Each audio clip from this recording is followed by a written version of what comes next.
mensagem é: seja grato. É o título da nossa mensagem, que está aqui em Colossenses, no capítulo 3. Eu queria que você fosse lá a partir do verso 15.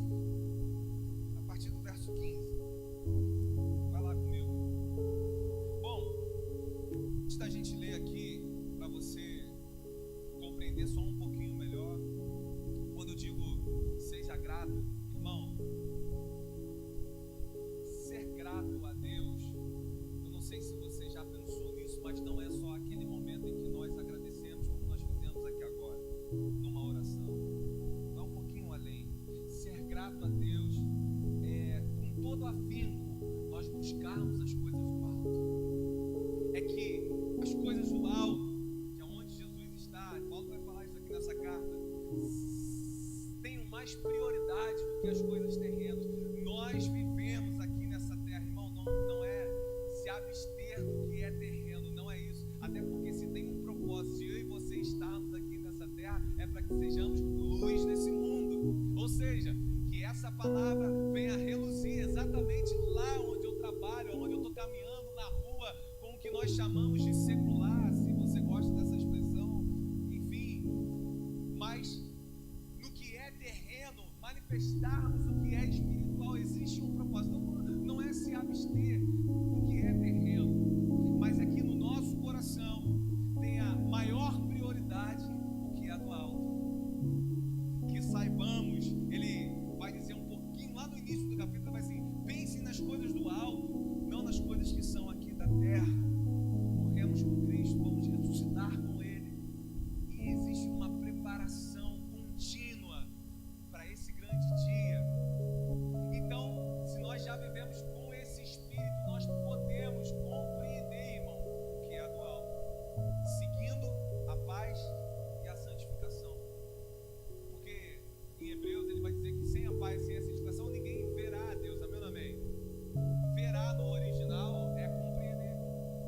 Então, ou seja, seguindo em paz, em santificação, com as virtudes do Espírito, nós podemos compreender melhor o que Deus deseja de nós. Quando nós não seguimos com isso, nós vamos errar mais, porque nós não estamos compreendendo o que Deus quer. E aí a gente vai ter que bater no muro para poder voltar e para poder entender. Quantas vezes aconteceu isso comigo, com você? Então ele tem nos chamado para esse momento, como eu falei aqui, do convívio, da célula, de manifestarmos isso uns nos outros, porque nós podemos compreender melhor o caminho dele, a vontade dele, boa, perfeita e agradável, e com isso tomarmos as nossas decisões dentro do que ele projetou. E andar dentro do que ele projetou, eu garanto para você, é muito mais seguro do que o que você tem projetado, ou do que eu tenho projetado. Ser grato é pensar mais nessas coisas do alto, é que a gente possa corresponder mais às coisas do alto, é que a gente possa corresponder mais a esse caráter, é que a gente possa mais e mais andar pela virtude do Espírito. Isso é um pouco do que ele vai falar aqui, esse sermão de Colossenses, para você só se situar um pouquinho, irmão, para você não entrar assim, né, num versículo meio que sem saber de nada. Paulo escreve essa carta aqui aos Colossenses, e eles tinham uma preocupação exagerada com os ritos que eles faziam, com as cerimônias que eles faziam, vivendo por isso, e muitas delas heréticas, ainda por elementos judaicos ou elementos gnósticos, mas dentro de muita heresia, e Paulo vem solucionar aqui esse problema. Ele escreve essa carta trazendo uma solução, mostrando realmente quem é esse Cristo, que Jesus é a pessoa desse Deus que eles procuravam em objetos ou em tantas outras coisas, ou que fazia tantos ritos para isso acontecer, como continua acontecendo ainda nos dias de hoje. Amém ou não amém? Quando a gente vê aqui, olha, eu vou lançar aqui uma campanha X para aquela porta específica aberta, e a gente se agarra aos amuletos. E o que ele vai trazer aqui, de principal, ele está falando, vocês estão tão agarrados a amuletos, a coisas que estão ali, que você tem um foco no que você toca, no que você vê.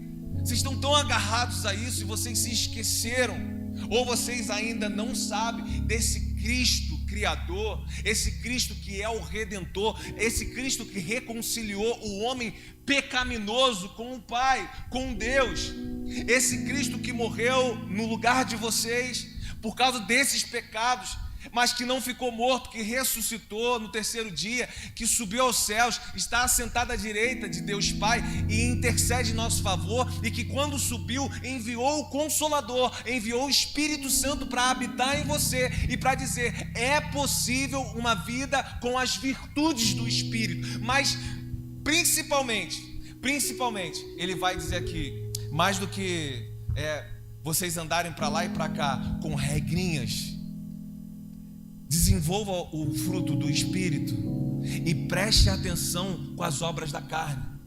O que basicamente, eu vou resumir para você, ele vai dizer, não adianta essas fantasias que vocês criam, que vocês creem, não adianta esses rituais todos que vocês fazem, se as obras da carne continuam sendo uma realidade na vida de vocês. Ele vai trazer uma solução para aquela grande dificuldade, porque é uma grande dificuldade, irmão, viver assim. Imagina você viver a todo momento sendo pelo seu esforço, quando Deus falou assim, ei, não, você é salvo mediante a fé. O esforço quem fez foi Jesus. É Ele quem pagou. Ah, pastor, eu tenho que pagar o preço, Não, já tem alguém que pagou o preço por você, irmão. Tem gente que vai de joelho de uma cidade a outra. Não, Jesus já fez o sacrifício necessário. Agora, mais do que ir de joelho uma cidade a outra, mais do que esses ritos todos, você só precisa lutar contra as obras da carne. É isso que ele vai falar. E o que na realidade é muito mais difícil, sim ou não? Porque se fosse ir de joelho, irmão, daqui a Niterói, e eu pudesse continuar ao mesmo homem, é o que ele está chamando a atenção aqui, um diazinho o meu joelho seria desgastado. Mas o que ele está falando é o seguinte, são todos os dias uma luta do espírito contra a carne, e todos os dias você tem uma escolha a fazer, e essa escolha vai dizer quem você é em Deus, e essa escolha vai dizer quem você é diante de Deus, pior ainda ou melhor ainda, naquele grande dia.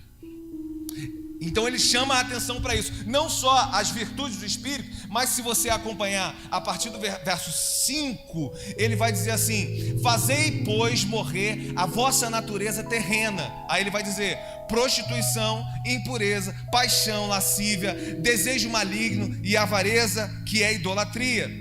Por essas coisas é que vem a ira de Deus sobre os filhos da desobediência. Ora, nessas mesmas coisas andastes vós também, no outro tempo, quando viveis nelas. Agora, porém, despojai-vos igualmente de tudo isto: ira, indignação, maldade, maledicência, linguagem obscena do vosso falar. Não mintais uns com os outros, uma vez que vos despides do velho homem com os seus feitos.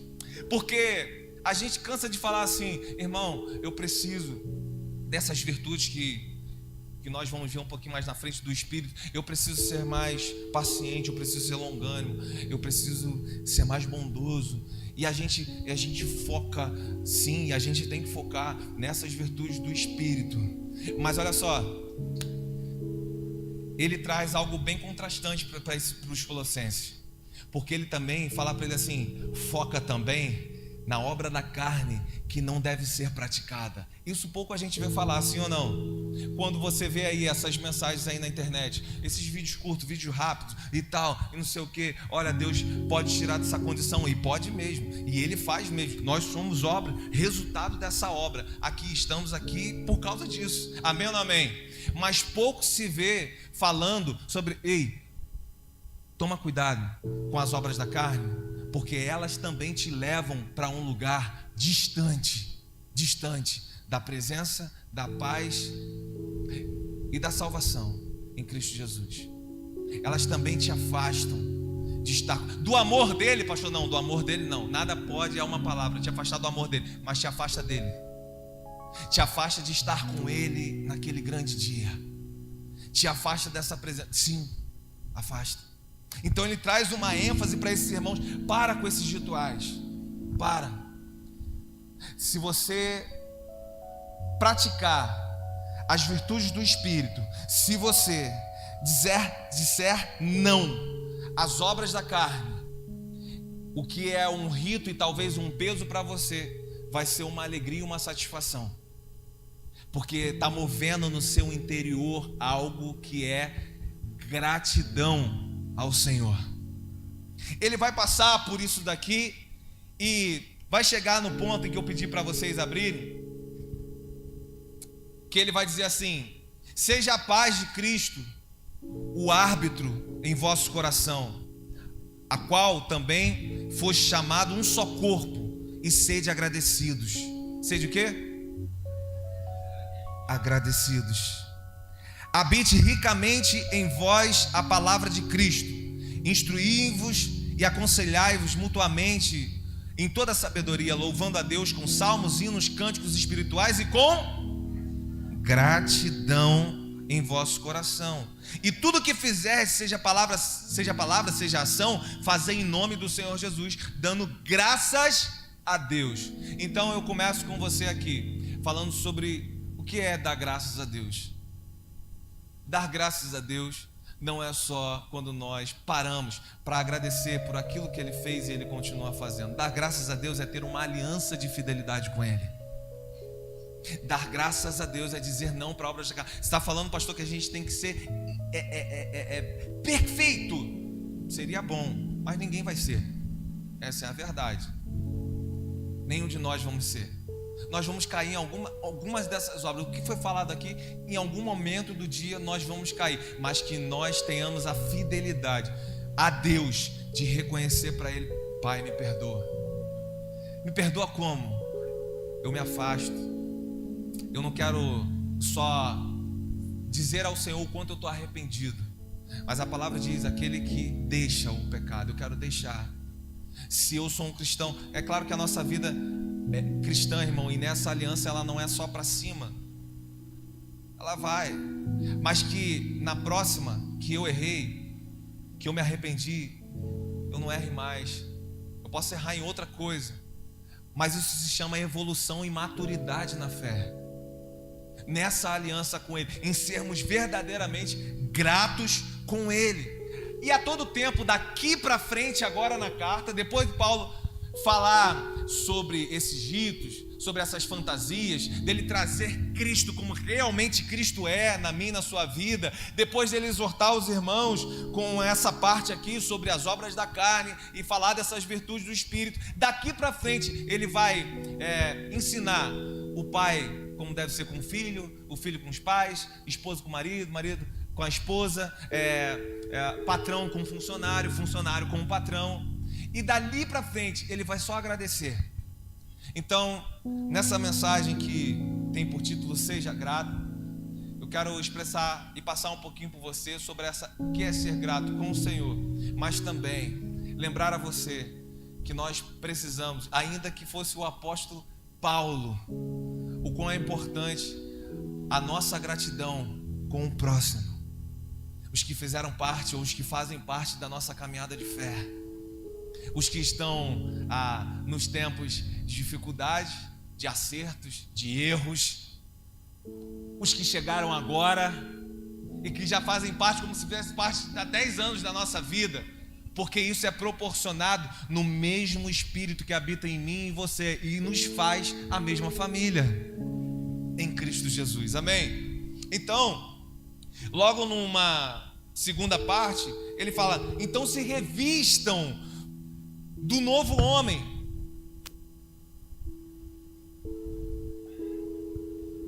Ser grato a Deus é me revestir desse novo homem. Já viu como quando a gente toma uma atitude e a gente fica meio lá em cá, meio em cima do muro? Isso aqui eu acho que não, mas isso aqui não. Ele está falando assim: ei, deixa essas obras para lá. Você só precisa de uma ação, você só precisa de um passo, de uma definição. Por quê? Porque se entregando a mim, o mais sou eu que vou fazer. O Espírito que habita dentro de você, que vai te convencer, que vai te fortalecer. Ou seja, ele vai falar: tome posse dessa nova vida em mim, desse novo nascimento no meu espírito habitando em você. Se revista desse novo homem. Se refaz para o pleno conhecimento, segundo a imagem daquele que o criou, no qual não pode haver, ele vai dizer, nem grego nem judeu, circunciso nem circuncisão, bárbaro, cita, escravo, livre, porém Cristo é tudo em todos. E quando que Cristo é tudo em todos? Quando Cristo é tudo em todos, não tem divisões no nosso meio. Quando Cristo é tudo, não tem divisões, irmão. Não quer dizer que todo mundo veste a mesma roupa, canta a mesma música, todo mundo concorda 100% em tudo. Não é isso. É um nível de maturidade que faz com que eu não me deforme com uma outra pessoa que pensa diferente de mim, aqui dentro como família. É claro que no que é primário, todos devemos concordar. É uma palavra, um só Senhor, uma só fé. O que é primário? Primário é o Cristo, que não é um profeta qualquer, é o Salvador do mundo. Primário é Ele que vem como homem na terra, se humilha como homem, é morto, ressuscitou. Então, primário, a queda do homem. O primeiro cabeça de raça, Adão, caindo, e ali entrando a morte, as doenças na terra, e agora o homem ficando subjugado à serpente ou a Satanás, como você quiser chamar. E agora ele tem autoridade ali naquele jardim, mas que é perdida quando Jesus vem e vence Satanás na tentação, naquelas tentações do deserto. Quando ele sugere tudo para Jesus: eu vou te dar glória, eu vou te dar. E ele não, com a palavra, ele não entrega a cruz que me salvou e que te salvou. Ele permanece. E ele vence ali naquele deserto, aquelas tentações, vai nessa cruz, morre em meio ao seu favor, ressuscita no terceiro dia e irá voltar. Ou seja, esses são os pontos primários do cristianismo. E isso todos nós devemos concordar. Amém. Agora, o que é secundário, irmão? Se aqui tem uma luz azul, se aquele irmão foi para aquele ministério, se existem esses ministérios X, e se a gente se reúne dessa forma, se reúne da outra, é muita imaturidade ficar perdendo tempo com isso, irmão. Ficar se desgastando com isso. Quando Cristo é tudo em todos, nós não criamos divisões. As divisões desaparecem.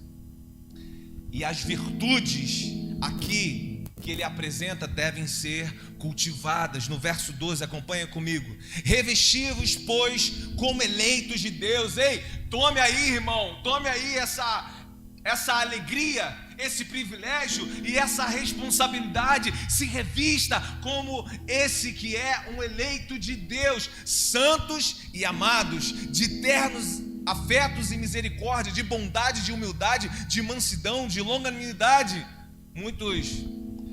Muitos desejam isso, mas não conseguem. Eu tinha um amigo que foi de trabalho durante um tempo, ateu, mas não era um ateu chato. E às vezes eu estou falando isso aqui, você fala: ih, o pastor chamou o ateu de chato. Não, tem muito crente chato também, irmão. Chato tem em tudo quanto é lugar. E ele não era um ateu chato, até muito gente boa. E um dia conversando com ele, ele falou assim, ele viu essa mudança em mim, porque ele conheceu o velho homem que ele está citando aqui. E ele falou assim: cara, você está falando isso para mim, e aliás, tem um tempo que você não fala para mim. Ele falou assim: eu quero dizer que toda vez que você falou, apesar de eu ser esse cara aqui brutamonte, ignorante e tal, eu sempre considerei. E eu vou falar para você, Jeff, você acha que eu não queria crer igual você crê? Você acha que eu não queria ter essa fé? É muito ruim me sentir por conta, cara. É muito ruim não ter essa expectativa que você tem, sabe? dessa vida em Jesus, da salvação, do depois disso. É muito ruim eu viver sem expectativa, cara. Eu queria ter isso. E um tempo depois, Maraísa estava numa gravação, era a TV, lá a TV local que a gente trabalhava, e a Maraísa estava na gravação de um programa. Maraísa orou com ele. Maraísa orou e teve um tempo com ele ali, até dentro do estúdio mesmo. E hoje esse irmão congrega lá, não sei, em São Pedro, né, junto com a sua esposa. As virtudes do Espírito, que não só me convence e te convenceram, mas que convence através de você, irmão. As virtudes do Espírito. Muitas pessoas desejam, mas elas até vão, elas até conseguem caminhar um pedacinho daquilo dali. Mas aí logo quando são apertadas, quando são espremidas por algo que é mais dificultoso para ela acaba perdendo a longanimidade, ela acaba perdendo a misericórdia, a mansidão, a paciência, acaba perdendo a bondade, a humildade, o amor, o perdão, joga fora na hora. E aí uma frase que a Maraísa usa numa ministração dela, ela fala: e eu tenho que dar o meu show de novo, ou seja, o show da minha carnalidade de novo. Eu tenho que voltar a ser aquele velho homem. E ele está falando: não precisa, irmãos, e não precisa de rito para segurar isso. Você só precisa 100% se revestir do novo homem que Deus desejou que você fosse, da nova mulher, desse novo nascimento, nesse espírito. Quando Cristo é tudo em todos, bom, quando o perdão, ele é uma realidade e não uma possibilidade. Vou repetir. Quando Cristo é tudo em todos, essas virtudes aqui que ele vai externar para mim e para você, é quando o perdão, ele é real, ele não é uma possibilidade. Vê o verso 13 aí comigo, acompanha aí. Suportai-vos uns aos outros, perdoando-vos mutuamente, caso alguém tenha motivo de queixa contra outro, assim como o Senhor vos perdoou, assim também perdoai-vos uns aos outros. Irmão, eu estava mês passado vendo um podcast, eu vi um vídeo que eu confesso que eu não tinha visto antes. Eu sabia da história, mas eu não tinha visto exatamente como era. Se eu não me engano, foi em 2003, em Seattle. 5 de novembro de 2003, em Seattle. Um cara chamado Gary, ele foi julgado, ele foi condenado e ele assumiu o assassinato de 48 mulheres. Naquele momento, o maior serial killer dos Estados Unidos. E quando ele estava lá, naquela sala, ele olhava para os parentes das vítimas e ele meio que debochava daquelas pessoas que iriam falar ali dos seus familiares. E ele olhava com uma cara assim, sabe, indiferente e de deboche.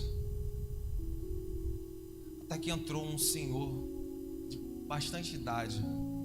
Eu não sei se vocês conseguiram. Vocês têm esse vídeo aí? Conseguiram, Raeli? Pode apagar a luz aqui para mim, Jusilei? Mais do que eu falar aqui, se você ver, talvez você consiga ir mais um pouco a fundo no que o perdão, qual é o perdão que pode ser alcançado e no que o perdão pode fazer. O áudio. Essas são as vítimas que foram mortas. O áudio aí, pode colocar. Eu simplesmente não consigo acreditar Pode aumentar. que alguém tenha matado toda essa gente e não se lembra deles. E os parentes enfurecidos de suas vítimas que foram convidados a se pronunciar no tribunal, o dia em que Ridgway foi sentenciado à prisão perpétua sem liberdade condicional no dia 18 de dezembro de 2003. Você disse que as lembranças de todas as mulheres que matou foram apagadas. As nossas não foram. Esse é um homem. Você disse que elas não significavam nada para você, mas ela significava tudo para nós. Ela era uma mãe, ela era uma esposa, ela era uma irmã, e nós sentimos a falta dela. Gary Ridgway permaneceu sentado com um semblante inexpressivo. Familiares de suas vítimas o amaldiçoavam e ridicularizavam. Olha essa mulher. Ele é um animal. Olha ela falando para ele. Uma morte demorada, sofrida e cruel. Ele vai para o inferno, que é o lugar dele. E ele Seu debochava. semblante enrijecido começou a se despedaçar, quando o pai de uma de suas vítimas apareceu. Olha esse para senhor. surpreendê-lo com uma dose de bondade humana. Senhor Ridgway, há pessoas aqui que me odeiam. Eu não sou uma delas. Você dificultou para mim a prática daquilo que eu creio. Ele é pai de uma garotinha que foi morta por Que é ele. o que Deus quer que eu faça, que é perdoar. Você está perdoado. Esse foi o único momento em que aquele psicopata, e que cientificamente eles não iriam ter nenhum tipo dessa reação, esse foi o único momento que ele foi às lágrimas, que ele começou a chorar compulsivamente. No momento que aquele homem fala: você está me fazendo exercer, você tornou muito difícil o que é ser cristão para mim. Tem mais partes ali que ele fala a minha garotinha, tem mais partes.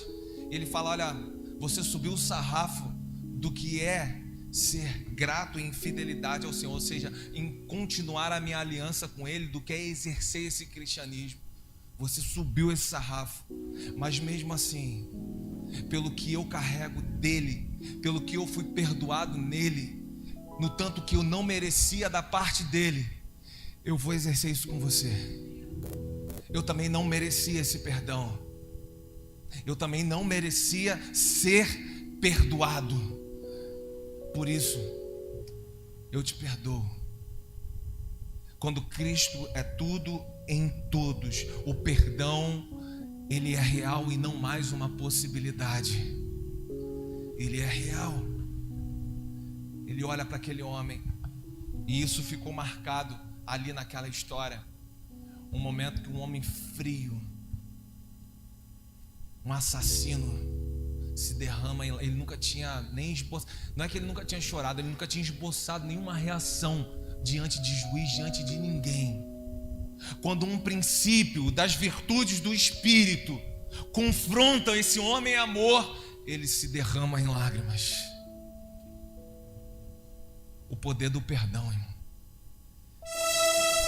Para quem é perdoado, eu não tinha combinado isso, não é não é nada automático para você perdoar alguém. Perdoe pelo Espírito que habita em você, amém? Sim, o poder do perdão para quem é perdoado e para quem libera, irmão. Porque eu não sei como que aquela mulher viveu o resto da vida dela. Você merece um inferno, uma morte lenta. Como que é o resto da vida dessa mulher? Como que é conviver com ela mesma, com tanto rancor, com tanto ódio dentro do coração? Irmão, imagine isso. Como que é para mim e para você continuar convivendo com tanto rancor dentro de nós?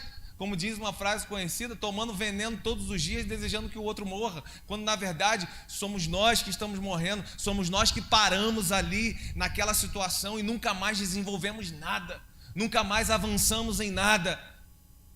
E ele está falando, tão importante quanto para aquele que foi perdoado, é para você que passou por esse trauma familiar, é para você que talvez não teve a criação que você desejava com seus pais, para você que ouviu palavras que você não desejaria ter ouvido na sua adolescência, na sua infância. Você não viver presa ou preso a isso, mas liberar esse perdão e viver tudo de novo em Cristo que você pode viver. Você não precisa ser isso para os seus filhos. Você não precisa ser isso para uma geração futura, para sua esposa, para o seu marido. Não precisa. Você pode ser livre disso em nome de Jesus. E você pode agora vivenciar um novo em vida. Em vida. Avançar aquela data que ficou ali, que quis trancafiar a sua vida inteira lá. Não. Você é livre para perdoar, irmão. Quando Cristo é tudo em todos, o perdão é real e ele não é mais uma possibilidade. Mateus 18, a partir do verso 21, Pedro, segundo a tradição, nós tínhamos que perdoar 3 vezes. Aí Pedro, para falar assim, poxa, eu estou bem espiritualmente, né? Então, visto aqui com tudo que Jesus tem ensinado para a gente, mestre, nós devemos perdoar 7 vezes. Ele está falando 2 vezes a mais do que a tradição e mais uma de lambuja. 7 vezes. Jesus já respondeu aqui para ele, não digo 7, mas digo 70 vezes 7. E isso não é um número exato da nossa pequenez. Não é, irmão. Porque tem gente que está contando, né? Na hora que chegar no 70 vezes 7, meu irmão, eu largo uma bolacha, né, nele, nela, né? Tem gente que está contando. Isso não é um número exato. Isso fala da perfeição do Espírito que habita em você e que é possível você viver uma vida de perdão por esse Espírito que nos convence. Quando Cristo é tudo em todos, quando o amor apresentado aqui em Cristo Jesus, ele também une a todos. Vou explicar um pouquinho melhor. Lê o verso 14 aí comigo, olha aí. Acima de tudo isso, porém, esteja o quê? Verso 14. Ah, porque vocês foram lá para Mateus, né? Entendi.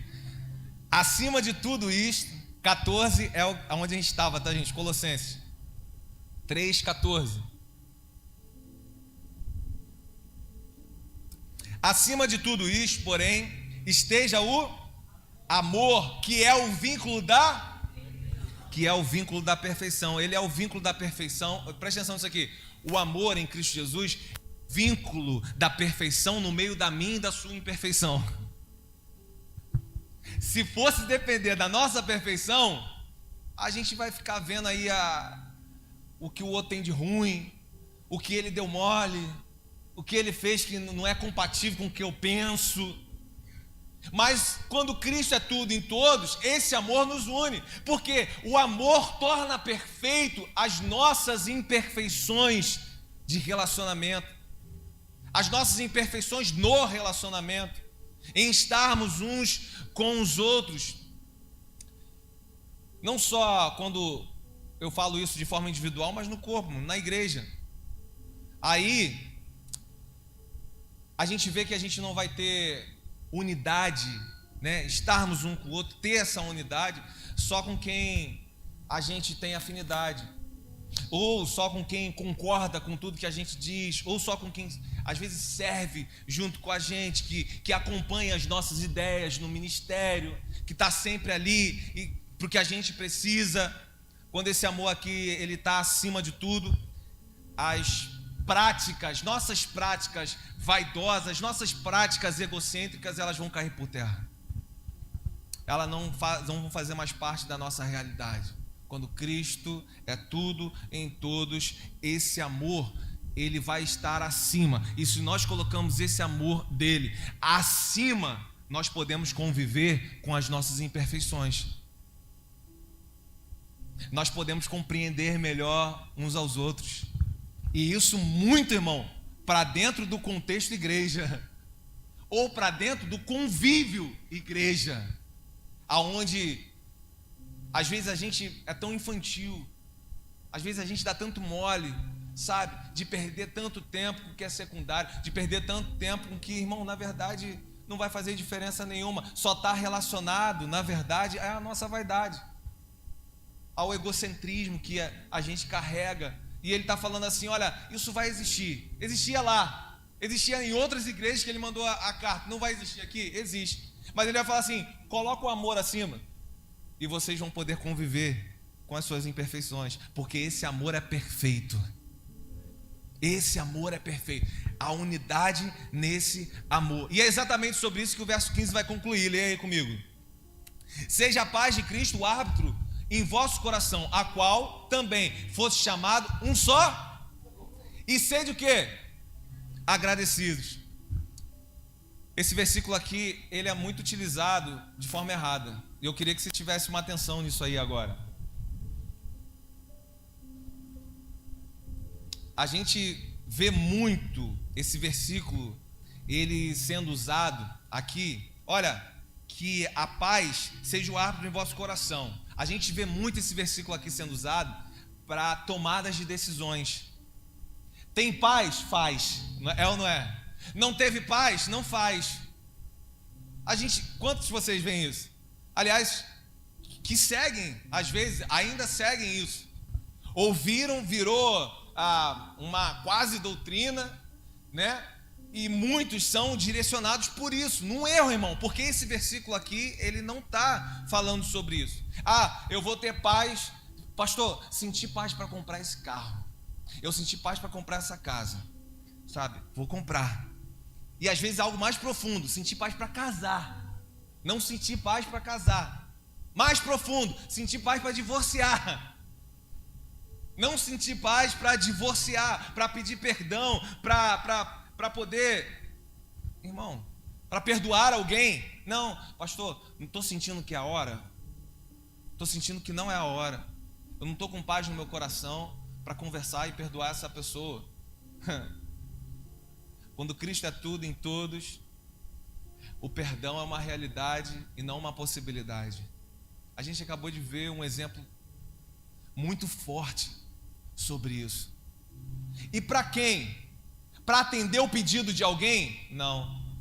Para você ser livre disso. Para você ser livre de uma âncora que fica te carregando, sabe? Anos e anos da sua vida. E ela não só fica te carregando, te arrastando, ela faz com que as suas tomadas de decisões elas sejam outras. Você começa a querer provar para aquela pessoa, sabe, sobre o que ela falou, sobre você. E aí você faz o que você não faria no normal. Você vira outra pessoa, você se deforma. E nós mesmos não enxergamos nesse momento, pelo nosso orgulho, que nós vamos estar sendo livres disso. E vamos poder viver. Eu falei para o irmão aqui, foi de ontem para hoje. Falei, pastor, eu nunca tive tão leve na minha vida. Nunca tive tão leve em confessar algo, em pedir perdão. Então, esse verso 15 aqui, ele não é sobre essas tomadas de decisões. Eu quero comprar um carro, irmão. Para você comprar um carro, você tem que ver se você tem dinheiro primeiro. Depois, se isso não vai afetar a sua saúde financeira e a saúde financeira da sua casa. Depois, se é prioridade, dentro das prioridades que a sua casa tem.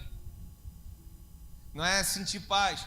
Eu quero uma casa, a mesma coisa. Eu quero casar. Então, tem muita menina, muito menino que sentiu paz no coração e não enxergou os princípios de como dar esse passo. Porque se você for ler toda a palavra, irmão, não tem nada falando sobre sentiu paz, case. Não sentiu, não case. Não tem. O que tem é que esse jugo não seja desigual. Anda pelos mesmos princípios que você anda, porque senão você vai encarar um problema mais na frente. O que não é hoje, o que hoje é amorzinho para lá, amorzinho para cá, depois vai ter uma diferença, e uma diferença grande na sua vida. Tem uma menina, quando nós liderávamos jovens, e ela falou que tudo de bom do rapaz, mas que ele tinha um probleminha, ele era mentiroso. Você sentiu paz no coração? Casa aí. Entendeu? Então não é pela paz, pela falta de paz. Até porque o que a Bíblia vai trazer para mim e para você sobre o nosso coração é que ele é perverso e enganoso. É isso que a Bíblia diz sobre o nosso coração. Às vezes você está dando um sim para algo perverso, para algo de engano na vida. Amém ou não amém? Não, mas eu senti paz. Não, você anda por princípios. E os princípios vão te guardar de certos sofrimentos. Você quer casar com ele? Vai. Não tem problema. Mas, um pouquinho mais tarde, a falta de paz que vai existir em você, sobre você não saber se aquela pessoa está te falando a verdade, se esteve naquele lugar ou não, se... Não tem como correr atrás disso, porque você já sabe disso. Você está se aliançando com isso. É um engano. São princípios. Então, quando as pessoas usam esse verso aqui para tomada de decisões, não tem nada a ver com o que o verso realmente traz para mim e para você. Amém ou não amém? Não tem a ver. Na verdade, aqui, o que ele está falando é que nessa contenda dos irmãos lá, nessas dificuldades, que a paz seja o árbitro no meio dessa confusão. Que não seja o seu argumento, que não seja o seu desejo do que aquilo ali se solucione, não seja a sua vontade, seja a paz de Deus o árbitro no meio disso tudo. É isso que ele está falando. E muitas vezes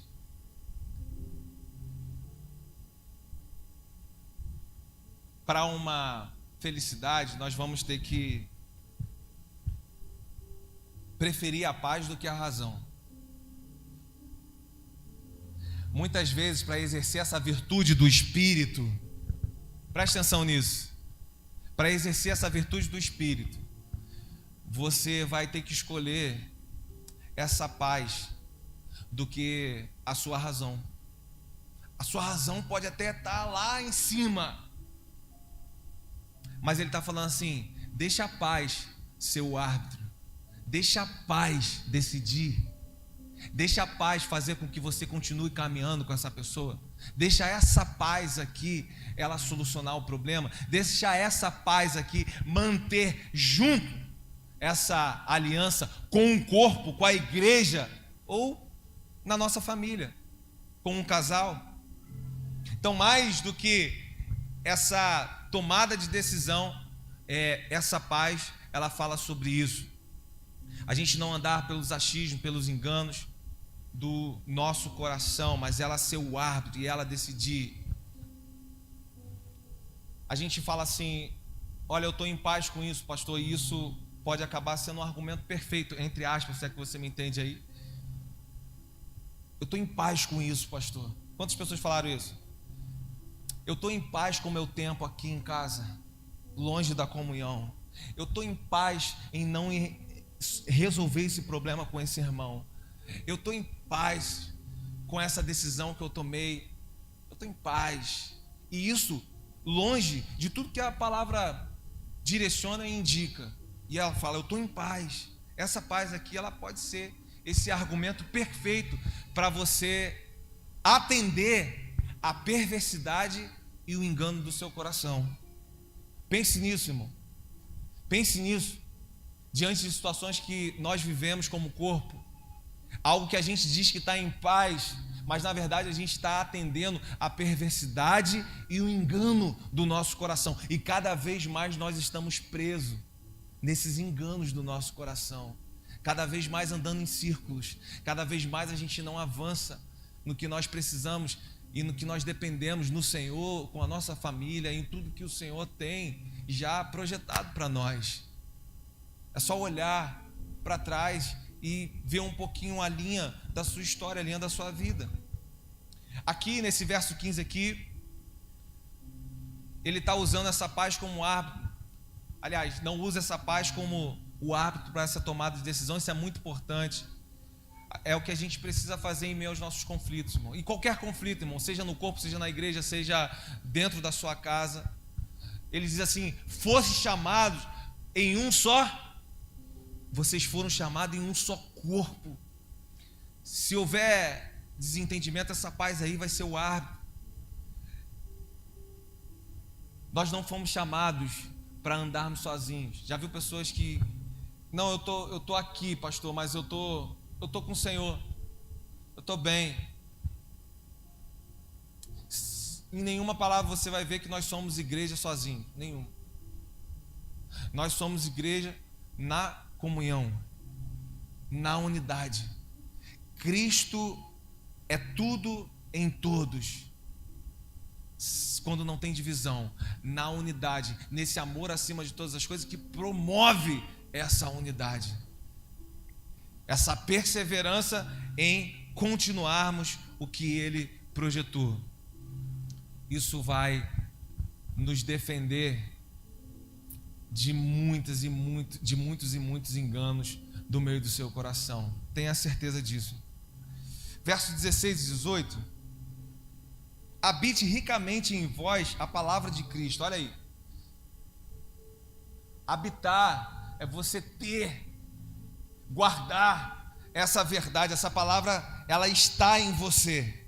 Habite essa palavra de Cristo, instruindo-os e aconselhando mutuamente em toda a sabedoria, louvando a Deus, com salmos, hinos, cânticos espirituais, com gratidão no vosso coração, em tudo que fizerdes, tudo que vocês fizerem. Quando Cristo é tudo em todos. Quando nós nos tornamos exemplos dessa própria imagem que Paulo falou. Jesus é a imagem desse Deus que eles procuram em tantas outras coisas, e agora ele vai falar, o próprio Paulo vai dizer, olhem para mim. Irmão, talvez isso seja uma ousadia nos dias de hoje, para mim, para você, mas é um exemplo. Quando Cristo é tudo em todos, exemplos, referências das virtudes do Espírito estão sendo levantadas, e essa referência é você. Ele tem levantado os dele nesse tempo. Eu e você, como essa referência, nós somos exemplos da sua própria imagem. E ele, como no final está escrito, é plenamente glorificado nisso. Ponto final. Ele continua levantando os seus, amém ou não amém? Então ele está falando, Cristo é tudo em todos. Tem exemplos que estão se levantando. Lembra Pedro, lá na escadaria, aqueles irmãos estavam ali, aquele coxo ali, e eles falam, olha para mim, no meio do problema, o coxo que não pode andar, olha para mim. Aí ele é curado, e quando ele é curado, ele sai pulando, ele sai falando, ele sobe aquelas escadarias, as pessoas estão falando, e aí vão voltar para Pedro e para João, e aí quando voltam para ele para falar do feito, do milagre que aconteceu, Pedro e João vão dizer assim, não olhem para mim, olhe para Jesus.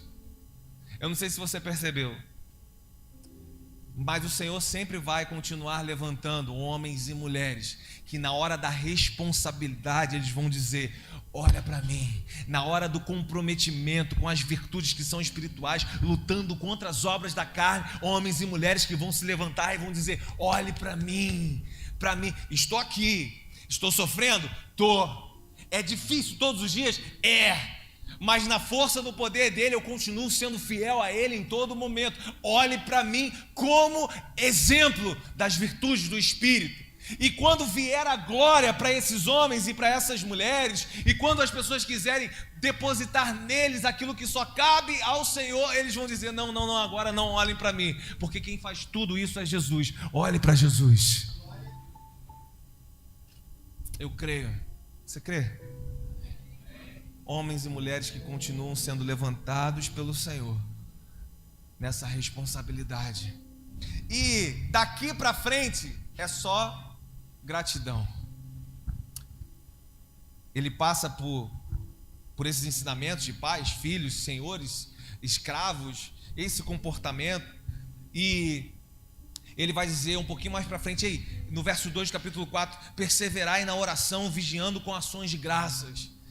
É a mesma frase que eu falei aqui, um pouquinho antes aqui de nós começarmos. Ei, irmão, façam orações. Não, ele está falando, perseverem nas orações. lutem contra as obras da carne, contra a sua carne que é preguiçosa, contra a sua carne que toda vez que você vai dobrar o seu joelho, ela fala, ai, mas você está cansado. Então tá, só um minutinho, tá? Vamos, só um pouquinho aqui. Não, sabe, quando você vai ler uma palavra, quando você vai ter o seu tempo de devocional, os exercícios espirituais, ela te empurra contra, mas poxa, mas você vai trabalhar daqui a pouco, dorme mais um pouquinho, mas você chegou tão cansado, é melhor descansar, amanhã a gente vê isso. Sempre tem algo empurrando, me empurrando e te empurrando para fora de tudo que é espiritual, irmão. Então o tempo todo ele fala, não é uma ação, persevere, vença tudo que vem ao contrário, nas orações, vigiando com ações de quê? De graças, em gratidão, porque tudo vai refletir a sua gratidão ao Senhor. E a partir daqui para frente, ele começa também a não perder a oportunidade de falar de Tíquico, de Onésimo, de alguns irmãos que a partir do verso 4 lá, no verso 9, ele vai falar em sua companhia, né? Ele já falou, agradecendo alguns desses irmãos que passaram pelo ministério, vos envio Onésimo, o fiel, amado irmão. Olha aí agora, irmão, agora ele começa a falar daqui, ó, do que nós temos aqui,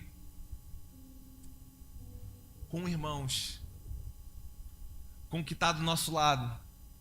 Onésimo, eu preguei uma vez aqui sobre ele, o Fujão. Esse homem errou com o seu patrão, ele fugiu, foi preso em Roma. E imagina, irmão, para um ladrão, um cara que estava aí na pista, solto, que loucura que é o cara ser preso e cair logo na cela que Paulo estava. O que aconteceu? Entregou a vida para Jesus. E aí Paulo interfere na questão dele com aquele, porque ele conhecia o patrão, e ele manda uma carta, que é a carta de Filemão, depois você pode ler em casa, intercedendo para ele. Olha, eu sei o que ele fez, mas é um irmão nosso em Cristo Jesus, muito me ajuda na obra aqui, recebe ele de volta. Paulo começa a interceder por esse irmão, que ali na cadeia, irmão, tem a vida dele transformada. E nessa carta aos Colossenses, ela é tão importante que ele chega a ser citado como o fiel e amado irmão Onésimo, um ladrão, um 7-1, um cara que vacilou lá com seu patrão, agora é um fiel e amado irmão do grande Paulo, o apóstolo. Eu estou falando aqui, e eu falei sobre essa gratidão e infidelidade com o Senhor, eu sei que também, nessa parte que ele começa a falar dos irmãos, você tem um irmão, tem alguém aí que você pode falar assim, um fiel e amado irmão, fiel e amada irmã, que participou, não sei se você sabe, mas Paulo estava preso aqui, irmão, estava preso, participou com ele de prisões, de momentos difíceis, e tudo, ele está falando, sabe tudo aqui, do que tem nos ajudado em tudo aqui, esse fiel e amado irmão. Um pouquinho mais abaixo ele fala de Aristarco, no verso 10, prisioneiro comigo, de Marcos, ele fala do primo Barnabé. Verso 11, Jesus, não é o Jesus, é um outro Jesus, conhecido por justos, os quais são os únicos da circuncisão que cooperam pessoalmente comigo para o reino de Deus.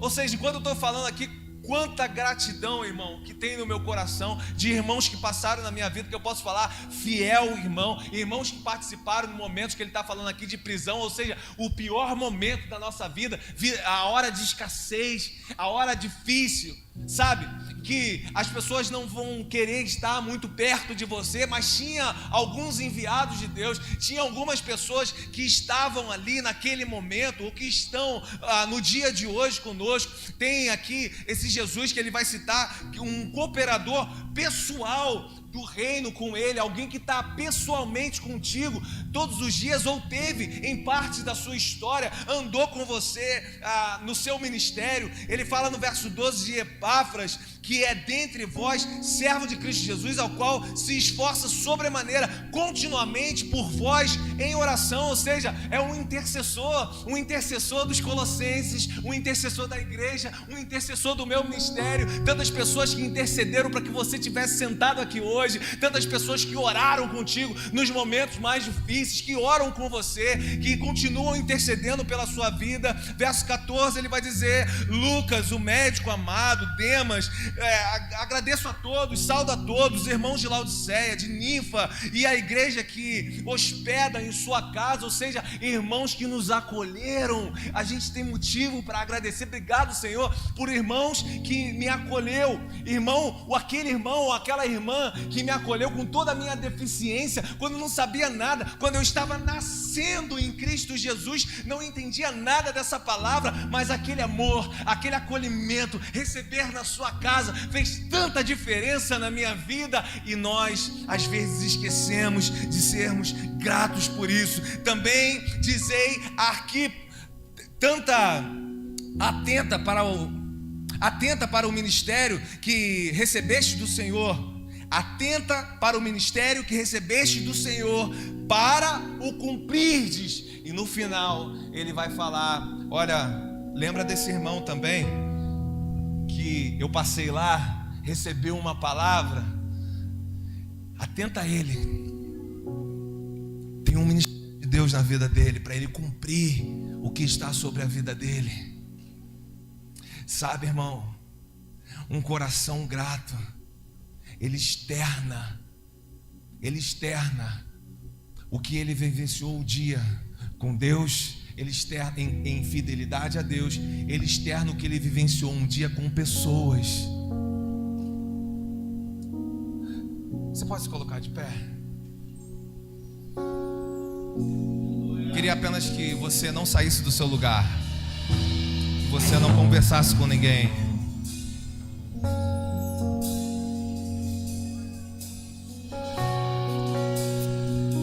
Olha aqui para mim. Seja grato. É o título dessa mensagem.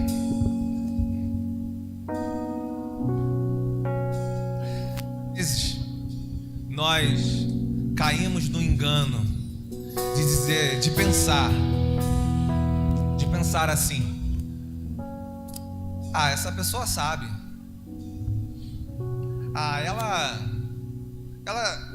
Ela me conhece. Ela sabe do amor que eu carrego aqui, da gratidão que eu carrego aqui. Paulo, escrevendo essa carta, ele faz questão de dar nomes. Ele faz questão de dizer o que esses nomes representam na vida dele. Representaram e representam no ministério dele, no cotidiano dele.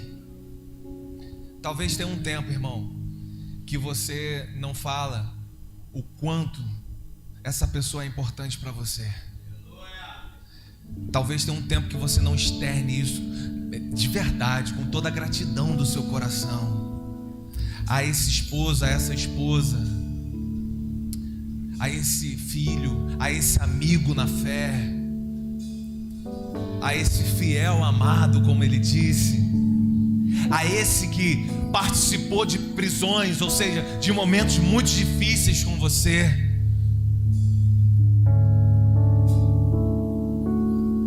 A essa que foi uma ajudadora durante tanto tempo na sua vida ou no seu ministério, um ajudador, uma ajudadora.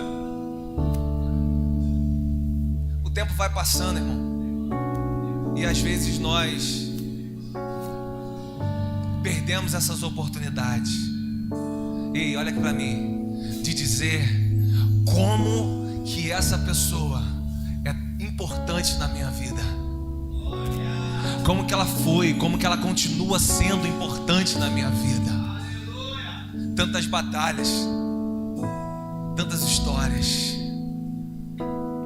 e cá estamos nós de pé, pela graça e misericórdia de Jesus, e por essas ferramentas que Ele, na misericórdia dele, colocou para andar comigo e com você. Então hoje eu quero convidar você a ser grato ao Senhor, como essa palavra nos trouxe. Não um momento que nós falamos obrigado, Senhor, mas em fidelidade às virtudes do Espírito e aos nãos para a obra da carne, sermos gratos ao Senhor. E convidar a você a ser grato a essa pessoa que continua a guerrear com você, por você. A essa pessoa que continua, quando muitas outras pessoas vão embora, talvez porque você não tem mais uma notoriedade, ou porque você não tem mais uma certa condição financeira, aquela pessoa que ficou ali não largou a sua mão, ela continua contigo. Na palavra-chave aqui, que nós falamos de em perseverança com você. E às vezes nós esquecemos de falar, como Paulo falou: olha, muito importante foram essas pessoas para mim. Eu quero saudar, eu quero agradecer a cada um. E eu, em específico, junto com Maraísa, eu quero agradecer, eu quero saudar, eu quero dar graças ao Senhor pela vida de cada um, irmão, que tem se comprometido aqui nesse ministério. Aleluia! Nós vimos logo no início do ano as mães, mulheres se dedicando, o encontro das mulheres, jovens que saíram de ônibus ontem para ir no aniversário da sede, para honrar essa história, esses 45 anos de história, tiveram lá, sabe, pessoas que não têm medido esforço, irmãos que estão nos servindo na diaconia, irmãos que estão nos servindo aqui, vindo no restaurante Graça, irmãos que às vezes só tem o seu sábado ali, aquela parte de descanso, mas estão tirando a parte da manhã, estão indo lá no Bom Frio, irmãos que estão se dedicando como líderes na célula, que não recebem, irmão, nada financeiro para isso, é simplesmente pelo que o Senhor colocou sobre eles, que assumiram essa responsabilidade, que assumiram esse encargo, isso que o Senhor colocou sobre a vida deles, e tem se dedicado. Nós temos visto as células frutificando, prosperando, andando, crescendo, irmãos que estão crescendo e se desenvolvendo a partir desse relacionamento. Eu quero aqui, em nome de Jesus, externar toda a gratidão do meu coração. Não é para mim que esses irmãos fazem, irmão, porque eu tô aqui hoje, amanhã não sou eu, e esses irmãos vão continuar fazendo, eu sei disso. É simplesmente porque eles compreenderam o lugar deles nessa família em Cristo Jesus, nessa obra. Irmãos que chegam aqui antes da gente, bem antes da gente, 5 horas da tarde, estão passando aqui os louvores, estão se dedicando porque entenderam para quem que estão fazendo, mergulharam num propósito maior do que o próprio de vida, o propósito do Senhor sobre a vida de cada um. Irmãos, eu não quero só agradecer a Deus por isso e a você quando você se coloca à disposição, mas eu quero, em nome de Jesus, declarar aqui com toda a fé que existe no meu coração, que assim como nós temos visto essa realidade aqui no nosso meio, nós vamos ainda experimentar desse Cristo em todos, de uma forma ainda mais profunda, através de irmãos que têm chegado, que têm entrado por essa porta, através de irmãos que têm se posicionado, que têm lutado, que têm perseverado, lutado contra tudo que vem para tentar empurrá-lo para fora dessa comunhão, para fora do seu chamado, para fora da aliança com Jesus. Em nome de Jesus eu declaro aqui corações ainda mais aquecidos em se aprofundarem nessa aliança, em se aprofundarem naquilo que Jesus já declarou, já decretou para cada um de forma individual, que vai, em nome de Jesus, edificar o corpo que é dele, para a honra dele, para a glória dele, em nome de Jesus.